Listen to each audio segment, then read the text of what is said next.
لمونځ قایم کړه د لمر له زوال نه د شپې تر ترږمۍ پورې او د سهار قرائت یعنی لمونځ هم لوله ځکه چې د سهار په قرائت لوستلو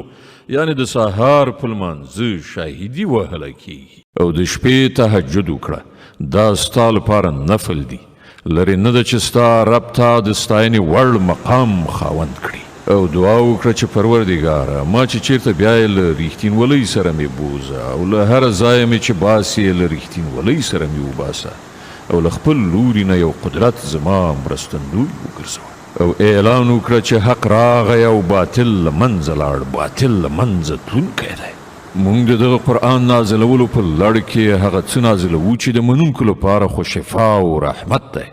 مګر د ظالمانو لپاره له زیان نه پرته بل څه نه زیاتوي د انسان دا حال دی چې کله موږ پر هغه پیرزوینه کوو هغه مغروره کیږي او شاړوي